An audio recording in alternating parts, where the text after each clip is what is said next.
All right. To catch up a little bit further, though, I want to say that I've built two kits lately, and each one has been touted as superior architecture or latest QRP rigs. And Doug Miller got me all excited about the BitX 40, and that was an exciting radio and a lot of fun. And I think I built 3 or 4 now and sold some.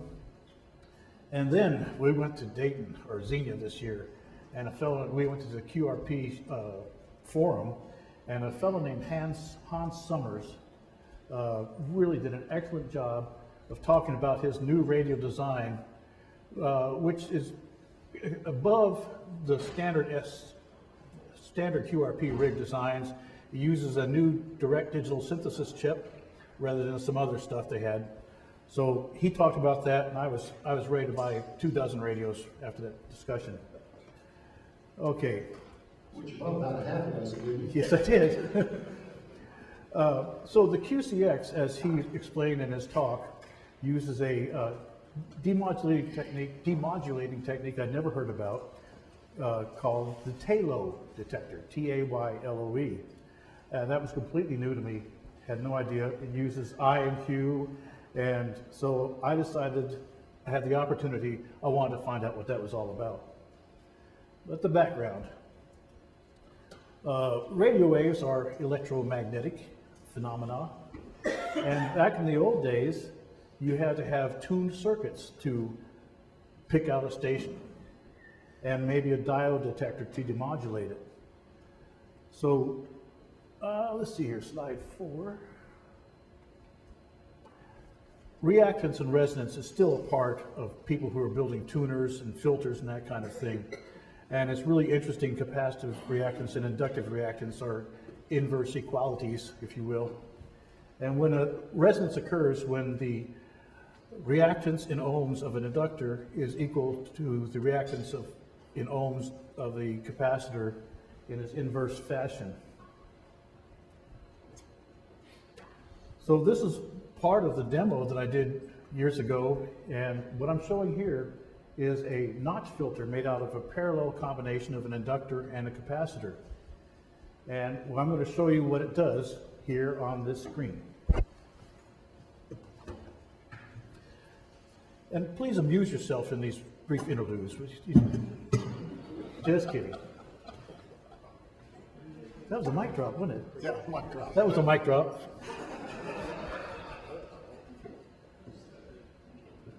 Okay. So here we have, before I go too much further, I'm pulling my references from Wikipedia, all kinds of places. I have up here a few sheets of all the sources and resources I use for this particular combination, so please feel free to take one, and I'll show them on the screen afterwards. So here's a parallel combination. I'm running about 600 kilohertz into this parallel combination of L and C. The L is not adjustable, but the C is.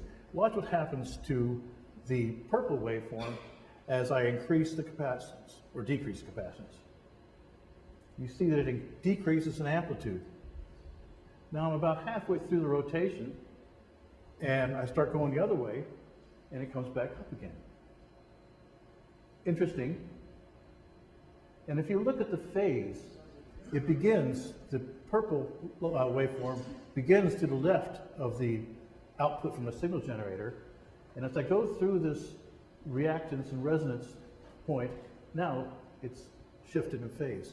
But this, because it can know like that, makes it a very selective. You could use this in a radio to tune in a particular frequency. Okay. Oh, yes. Oh. Gotta switch back over. Okay. I forgot to mention that one of the radios I built, the BitX, was in this nice lunchbox, and it turned out to be very, very fun, very convenient. I'm not following my own notes. It says show lunchbox radio. All right. So that's what we had: a inductor and a capacitor in parallel like that. And when those two are in resonance, nothing passes through ground. All of the signal goes through the diode, Amplitude modulation is where the amplitude of a waveform is modulated by the sound waves or whatever. I'm going to need this back in just a second. And so the information is carried in the envelope of the waveform. This is called an envelope detector. And so you're actually rectifying or sending one half of the waveform across this capacitor and a resistor, and that takes the audio out of the signal. I'm going to try something here that I was going to. Yes, okay, if you could just show that for a second. This is going to show a 10 hertz, 100 hertz signal modulating that 600 kilohertz waveform. And again, this still works. But in there, you can see with those little shady things that are moving, those are individual steps of amplitude that are being caught by the scope. And I would try this. This is a fun one, but let's see here. Frequency, oh yeah, modulate. If I turn this down, okay, let me just go here.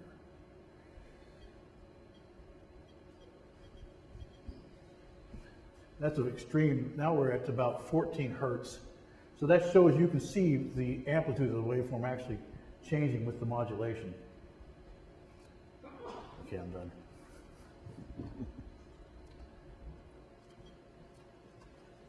So with amplitude modulation in the old days, we picked out a station by using a resonant circuit, and away we went.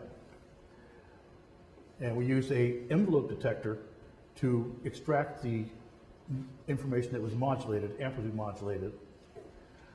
That was pretty good, but back then there were not very good tubes. The tubes were gassy, didn't have a lot of gain, and so people were going to start putting gain together. And that's when they came up with the TRF, the tuned radio frequency receiver. And it was interesting. And feel free to jump in if you care to. He knows about this stuff. These were identical RF amplifiers, each one cascaded after the other one, and that produced a large amount of gain and a large amount of purity, because we'll talk about mixing components later, but a large amount of purity. It had its disadvantages. Heathkit has come back with new systems, and their first radio kit that they came out with is a TRF radio AM receiver. Which is a big mistake. For coverage, for coverage of the broadcast band around 540 to 1600 kilohertz, problems tracking and getting enough similar bandwidth at both extremes of the AM dial was a problem. It wasn't selective enough. Sometimes these things could howl. They could couple each other and turn into feedback, or actually heterodyne in a sense. And so it's pretty complicated tuning. Here's another example. So you have 1, 2, 3 amplifiers in this case before the demodulator, which was an envelope detector. And you had to sit there and tune each individual dial. And then they tried to do things like ganging the individual capacitors. Let me go back here. And you see that those C1, C4, and C7, those are all how the tuning was done. And so eventually somebody tried to gang them together. And we'll just pass that around if you want to look at it, take it. Anyway, I found some of these old things, and I enjoy collecting those capacitors. And even these capacitors actually had on the side, there was an individual screw adjustable trimmer capacitors. So they could compensate for the slight differences from one of these gangs to the other. Okay. So the biggest problem with this was the fact you had to get there, and if you wanted to QSY, listen to something else, you had to tune each one of the three, or suffer with these automatic gang devices, suffer some badness, noises and stuff. But this actually is a very straight and simple type of receiver. If you are staying on one frequency, and you could then tweak all the sections to be exactly on pitch, on frequency, and you're done. No need to worry about it. If you're not changing, it's a very, very good circuit. Okay, and this is the basic principle of the super heterodyne receiver. Edwin Armstrong, fantastic inventor, suffered a lot of problems with his patents and stuff like that, but he invented the super heterodyne receiver. What he did was employed something called a mixer that would mix two frequencies together and produce one frequency output.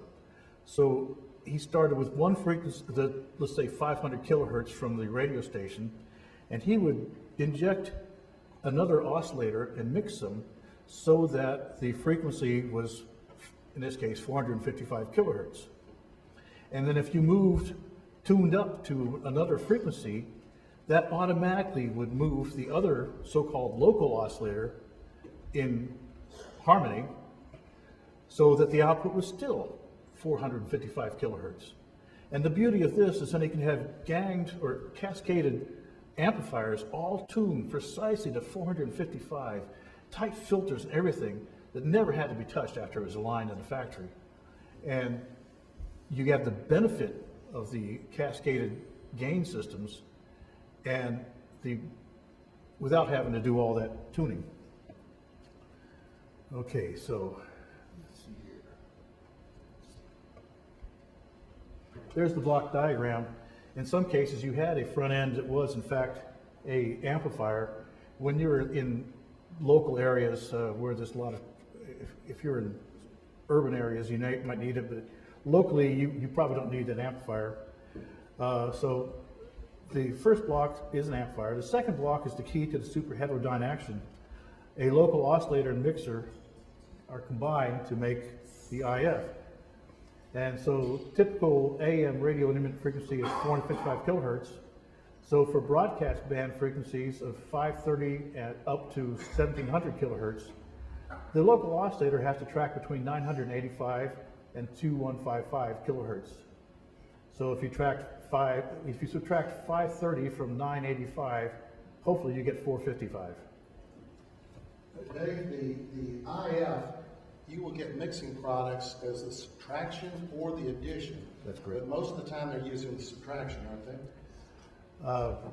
I've had a hard time understanding that. In this case, yes, but in the case we're coming up to, you'll see no. Okay. You can use either, you just got to filter out the other one.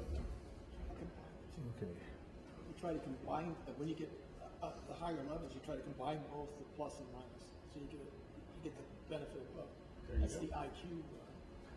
Well, yeah. I might call upon you for some more answers.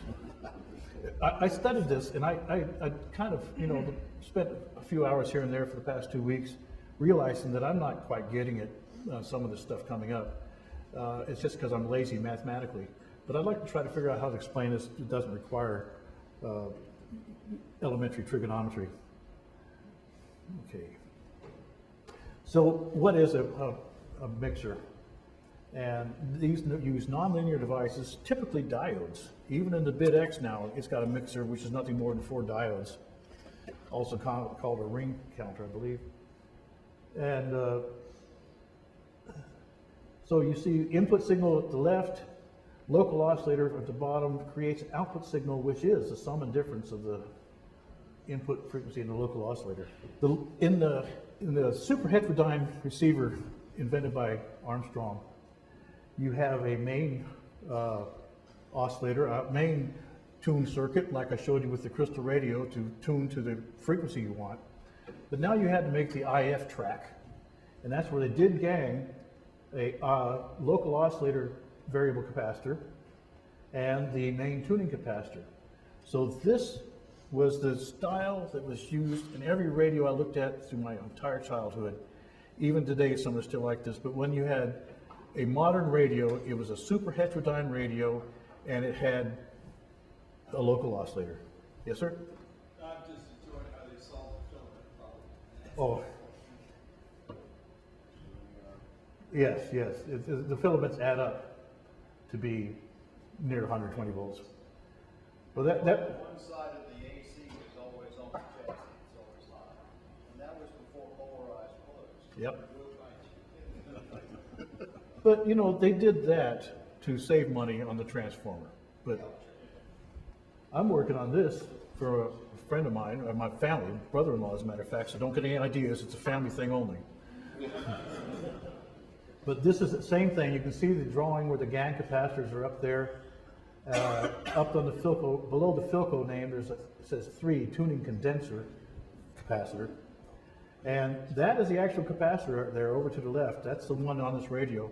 And you see that the larger one, there's two sizes. The larger one is for the tuning the input signal to resonate at the desired frequency.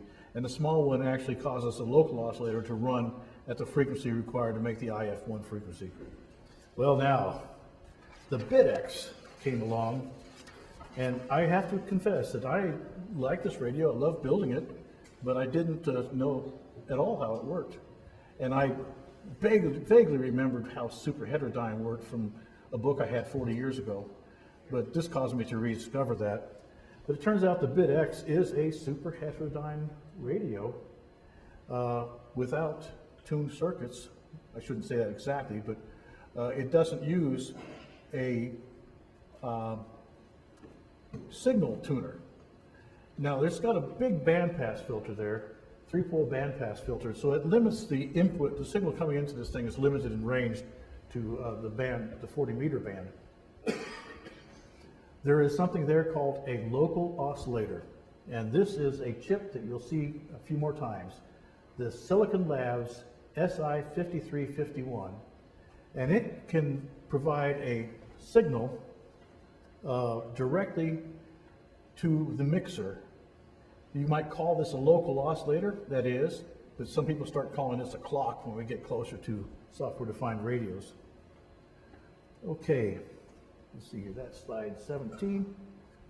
I am now going to talk, what this is, it's the main board and a computer board, and the computer board also has a LCD screen on it, but this BitX radio didn't used to have that Arduino system. It used to have just a variactor, another.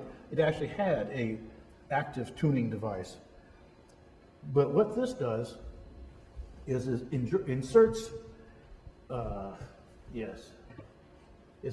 frequency into the mixer such that it creates an IF, in this case, of 12 megahertz.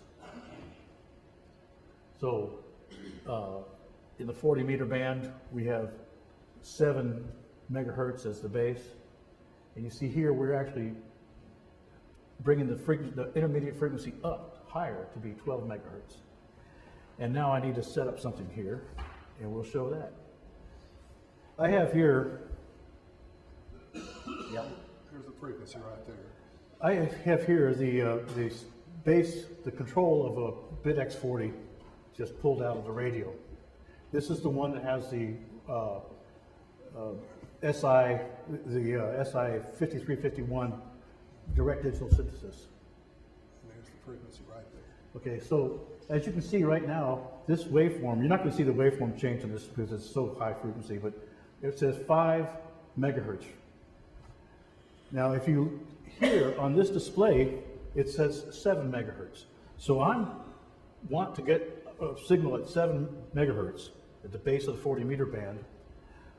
This thing injects then a 5 megahertz intermediate local oscillator, and we mix them and we get 12 megahertz. If I go up to 7.1 megahertz, okay, what does the display say now? 4.9. So you see how that works. As I increase the frequency here, it's going to decrease that frequency, but the product is always going to be 12. Let's see. This thing. Go to 7.3. We'll go to 7.3. Yes, in just a second. It's there. Well, there you go, Haggard. Yeah. 4.7. 4.7. So that's how the local oscillator in a super heterodyne radio works to create this one single frequency output that can be easily amplified, easily filtered, and other conditions made to it without having to deal with wide range, wide bandwidth amplifiers and that kind of thing. It's a very efficient way to do it. And pretty much, let's see here, I forgot the year again, but the super heterodyne radio has really replaced every other kind of radio out there during my life. It was invented in 1918. By mid-30s, replaced the TRF completely. That's not necessarily so, but there's enough of that. Okay. As you see down at the very bottom on the right, it says 5 + 7 = 12. And, you know, I was thrilled when I hooked this up to the screen and said, yeah, it really does work. It was a very exciting moment for me, and this has been a wonderful excursion into learning for me.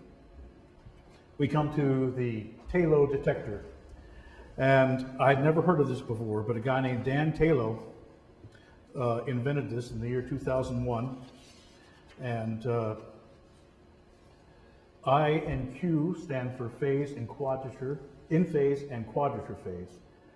The quadrature phase is merely the same signal shifted by 90 degrees. Gerald Youngblood, who is the Flex Radio CEO, made this statement: give me an I and Q signal and I can demodulate anything. And again, my big fan, my hero, I should say, Howland Summers right now, he's G0UPL. He called this the famous high performance quadrature sampling detector, QSD. Okay. So here's two waveforms that are 90 degrees out of phase. By convention, the cosine wave is usually called the in-phase component, and the sine wave is the quadrature component. But you can see that they are shifted by 90 degrees. The sine wave excursion is 360 degrees. So there are 4 of these 90 degrees per waveform. If you add those two together, you get a sum waveform which is 45 degrees away from either one. Go to slide 21. Again, this is done, we can use a local oscillator with that has a phase shift of 90 degrees and mix it, and we can get the two components, the I and the Q, out of any RF signal. As it turns out, this is the fundamental basis for most modern RF signal demodulation and a big part of software-defined radios. Okay, this is a Talo detector, what it really is, and any mixer can be defined more or less as a switch. And for every 360-degree cycle of a signal's waveform, that switch rotates for 90 degrees and is contacted one of those switch inputs every 90 degrees. So if you look at that a little bit, you'll see that first we get 0 degrees, then we get 90 degrees, then we get 180 degrees, and finally 270 degrees and back to 0. So that is a description of how the switch works. There's capacitors there that act as sample hold devices. They hold this value long enough to get summed by the op amps there. In the same way as they work as envelope detectors, the same way that little diode and capacitor worked in the crystal radio. The bit pattern is important. You can, if you have 2 lines of digital lines, you can count up to 4. Let's see here, did I do that? Yes. Over there on the left, the 2-bit counter output is 0, 0, 0, 1, 1, 0, and 1, 1. This is a divide by 4 circuit used to implement the switch, to cause this rotating switch to happen in a Talo detector. This is the way it's typically done. You have a local oscillator that can move, okay, for example, at 30 megahertz, you need 120 megahertz. 120 divided by 4 is 30.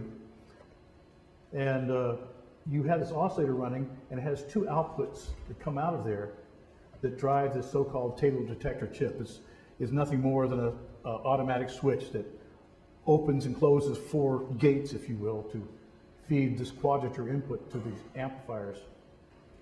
And this is where Hans said, okay, this is good. And devices such as the 74 AC74, which is used as a Johnson counter, these are flip-flops. And they can do it up to a certain frequency, but beyond that, you can't do it. Pushing it higher into the 6-meter band cannot be done with that chip. It just won't work fast enough. And if you look there at the upper right, there's kind of what I had coming out of my little Lazy Dog Engineering, my first SDR receiver. It was a stereo jack, and I and Q were on there. Okay.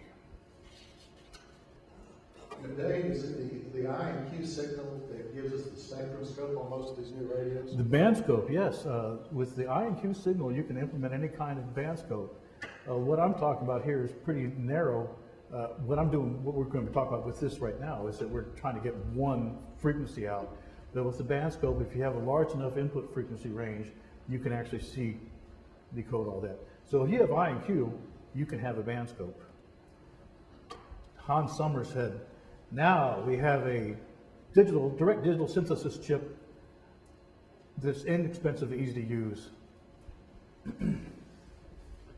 That's a chip that we are seeing used everywhere. There are 3 outputs, clock 0, 1, and 2.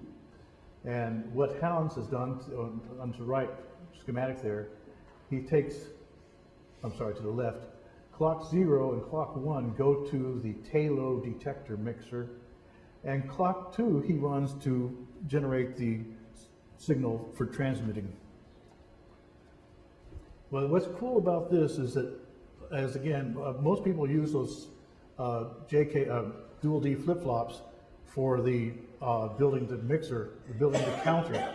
He actually took, and for the first time in the history of the SI 5351, he's done all this in one chip, and it can go much higher, much faster than the limitations we had with the flip-flop. It's time for another demo. What is the SI5351? It's a direct digital synthesis chip that provides both, has 3 clock outputs, and it is predominantly used in all kinds of radios these days. I don't really know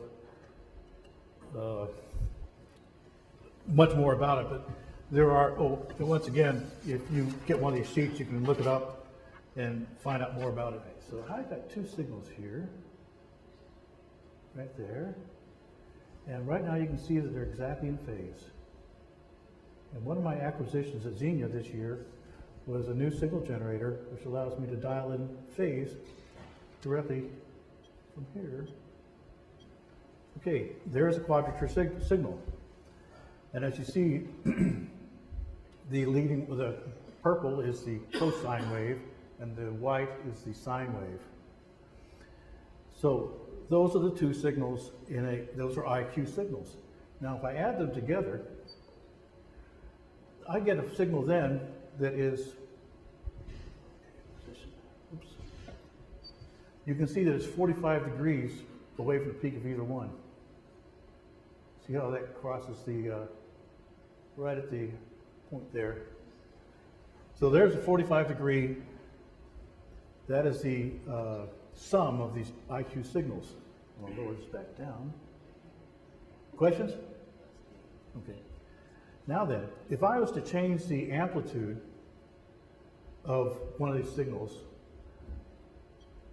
you see that the amplitude of the mixed signal goes higher too, but it's also moving slightly to the left. And if I decrease the amplitude, it'll move to the right. Pardon? Because the point where they cross over. Yep. Exactly. Because remember, they're additive products. Right. Now if we modulate this, you can see more clearly how it works. So in that signal, everything's encoded. Amplitude, phase, everything. Okay, I need this playback here, please. So once again, there is the QRP Labs QCX receiver front end. And over to the left is a band pass filter and phase splitter. This limits the, in this case, 40-meter rig. Oh no, this case, well, at any rate, That limits the input signal is going to get to this unit by means of a conventional LC reactance resonant component there. That's pretty cool. But that is a one-time setting. You set that so it accepts only stuff in the band you're planning to use. These little radios, you buy one for each band you want to use. It's not band versatile. Agile. And Dave, how much was that radio? $49 plus shipping, though. It comes out to about $57. They come with green stamps. Now then, if you look there, it's called a bandpass filter and a phase splitter. On the secondary side, you see those two coils that go to the Z and W of this quadrature, well, this IC, the FST3253, which is a standard machine. It's just doing those 4 switches like I talked about. Also, this is being biased in the middle by 5 volts, which is not important right now. But then down there, A and B on the chip, where it says A and B, that goes off to that local oscillator that I just showed you. And the outputs go, once again, we have 0 degrees, 90 degrees, 180 degrees, 270 degrees, which come out as I and Q following the preamps. Okay. Oh, good, you can almost see this. This is my radio. This is the KX2. And what's fascinating about this, first of all, it uses the same signal direct digital synthesis chip as this QCX. It's the SI5351 again, just like the BitX40 and the QCX. And if you look down there, if you kind of read it below, it says 74LC74. That's telling me that they're using those D flip-flops to generate the IQ clock. And does the KX2 go to 6 meters at all? No, you can't.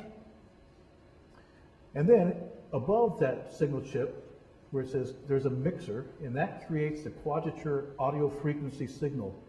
This is what's so devastatingly cool about this, is you've got RF coming in, and you mix it with RF, and all of a sudden, you get audio. There's nothing else you have to do. You don't detect it.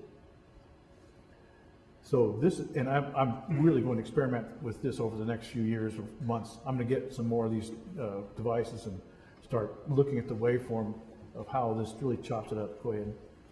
So Dave, the KX2 and the KX3 are both software-defined radios. Well, we'll get there. Okay. After the mixer, it goes to a preamp and a low-pass filter. And then over there to the right in the processor section, it goes to IQ analog to digital converter. And that puts those 2 signals into the DSP chip. Yeah, okay. The KX3 and the KX2 can be called software-defined radios, but some people say they're more suitably called hybrids. It seems that using a quadrature sampling detector rather than a superhead architecture is enough to ensure their status as software-defined. Function of demodulation and much of the filtering is locked inside that DSP chip, firmware upgradable only. Well, that is the question. You know, what we have here is we have filtering and all that it is in the DSP chip, and I believe that's what you upgrade when you upgrade firmware, is it not? Yeah, it is. And of course, the difference between, say, the KX3 and KX2, and for instance, the Flex radio, which is truly a software-defined radio, is at what point we do the analog to digital conversion and start manipulating it. So the Flex uses an FPGA, a field programmable gate array, and it basically, as soon as everything gets in from the antenna, it's immediately digitized. And here with the KX3, we're going through the quadrature sampling first and then digitizing it. So it's digitizing, becomes software defined a little bit further on in the RF chain than this compared to a Flex. Yes, the Flex is a bona fide, absolute certified software-defined radio. And I believe that in the software, they actually convert those signals, they make IQ in the software. Yeah, they did. The IC 7300 does a direct down conversion. Does it? It digitizes the amplified RF signal right at the beginning. And so that's really a software-defined radio as well. And that's, you know, it really started several years ago when they started putting digital signal processing on the audio phase. And the reason they started with the audio phase is they didn't have microcircuits that were fast enough to get to the frequencies for RF. But now the microcircuits can manage the RF, and that's why you're doing more and more software. You're moving it closer to the beginning where it gets into the radio at the antenna jack, as opposed to doing it further out where it comes into our ear. Well, the A to D converter chips that made available were much better. That made a big difference. Yeah, much faster. Well, this is, that's good news for me. I knew the 7300 was a great radio, and I didn't even consider looking at this because I didn't want to take up too much time. But that is good to know, and if perhaps in a later presentation, when I actually have some hardware here and do the mixing, I'll bring that in. So here are all the, I just grabbed indiscriminately from Wikipedia and all these other places, but here are some of the references I've used, including a textbook of mine from 43 years ago that told me more about superhet than I thought I knew. So please take some of these. Now, at the very bottom there, there's a YouTube video. That is an excellent, excellent video to watch. And that'll give you more background about how the math works, how the trig works to make this work, and how mixers work. And that pretty much concludes my presentation. Are there any questions? Thank you. I've always wondered why Armstrong chose 455 kilohertz. That's where his tubes work. I actually knew, 455 for tube radios. Later on, it was a lower frequency for transistor radios. And I forgot completely how it was, but it was because the oscillator, the local oscillator, had to have a certain span. You couldn't go beyond. It was hard to get higher frequencies. So just limited by what the capabilities of the local oscillator. Yes, I believe that's right. Interestingly enough, Armstrong was trying to develop a direction finding system for the military, because this was in World War I, and they were trying to be able to direction find and amplify signals, and that's what he was really working on with the superhet. And there was I forgot something. go ahead. Get ready for another demonstration. Okay. One last one. There was an ARRL podcast from the doctors in that talked about where the super and superheterodynamic comes from. Anybody listen to that podcast? Mm-hmm. Well, it comes from supersonic, because the frequencies were supersonic. Cool. What have I done here? I forgot to show a very fun thing, and that is the actual clock on the QCX. This, the guy who built this thing, designed this thing, there's test equipment built in there. Here's an oscillator, there's a voltmeter, all kinds of stuff built into this, but he also gives you test points. It's a great learning tool. Okay, there, it's going to be clock 1.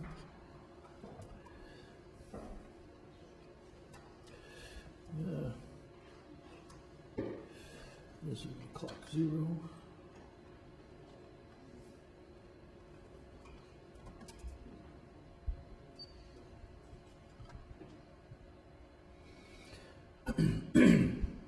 Here is the clocks that are inside. This is the clock that he's got coming out of that digital synthesis chip. And it looks ragged now because it's very high frequency composed, and I'm also using ugly layout. The first thing you notice is it's a quadrature clock. You can see how they're 90 degrees apart. But the second thing to look at is, what is the frequency? It says 14.093 megahertz. That's because I asked for 14.02. I mean, this is directly following. It combines to get just that frequency out of this Talo detector. So I'm going to go up in frequency.